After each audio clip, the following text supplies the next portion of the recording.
So the real question is, do you want to be seen as someone people trust or just another voice in the online noise? Because let's be honest, personal branding is everywhere. Feels like if you're not building one, you're already falling behind. But here's the thing, not all personal brands are created equal. So today we're getting into some of the right and some of the wrong reasons to build a personal brand. Nail this part and everything gets a whole lot easier. And if you're ready to stop thinking about your personal brand and start building it, I've got a special gift for you waiting at the end of this video. So let's dive right in. Attracting the right opportunities. You ever noticed how some opportunities just seem to magically land in the laps of certain people?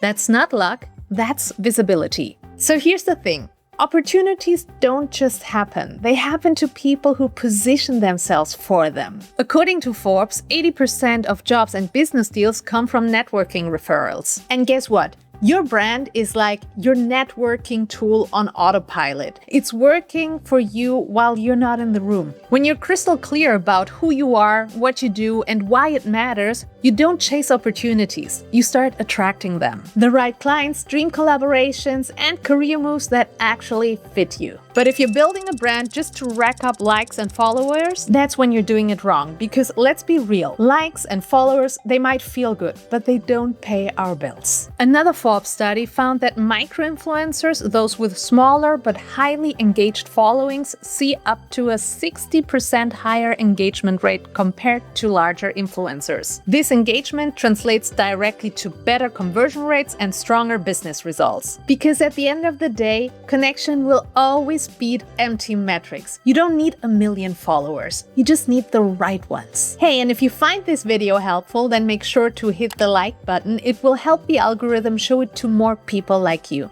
Thank you. Okay, so next up is finding your own voice. Okay, so here's the thing. No one connects to a brand that just feels random. And if your message sounds like everyone else's, why would people care? They won't. Authenticity isn't just a huge new buzzword. It's a business strategy if applied right. According to Social Media Today, 86% of people say authenticity is important when deciding what brands they like and support. Because people don't buy products, they buy meaning. So how would you stand out? By doing that one thing no one else can copy. Being you. Your experience, your quirks, your perspective, that's the magic. That's what makes your brand unforgettable. Because at the end of the day, people don't buy from businesses. They buy from people. And the ones who win, they're not the loudest, they are the realest. Next up is building a community. I said it once and I say it again. People don't connect with businesses.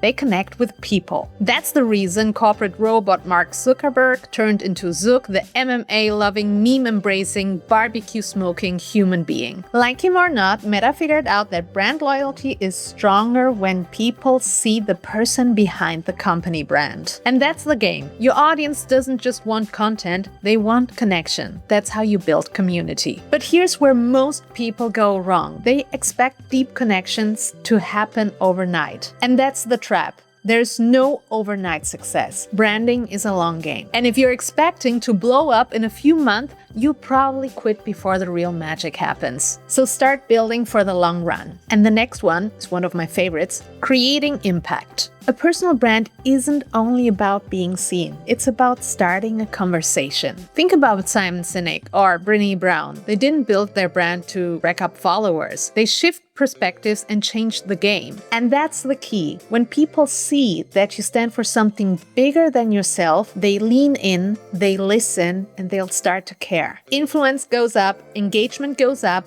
because again, people don't just want content, they want connection. So don't get so caught up in being seen that you forget why you wanted to be seen in the first place. Make it about impact, not just image. And the next one is probably my favorite, developing confidence. Building a personal brand doesn't just change how the world sees you, it also changes how you see yourself. Because when you define who you are, what you stand for, and how you want to show up, you will stop second guessing and start showing up with conviction. One thing where a lot of people get stuck while building their brand is this constant chase for approval. That's not real confidence. Think about it. If your confidence depends on how people react instead of who you are, that's such shaky ground. And we see it all the time. People tweaking their message for more likes or chasing trends instead of their own ideas. And when the hype fades, so does their confidence, because it was never real to begin with. Real confidence does not come from numbers. It comes from knowing exactly who you are and showing up because of it. So don't build a brand that bends with every trend. Build one that stands because it's built on you.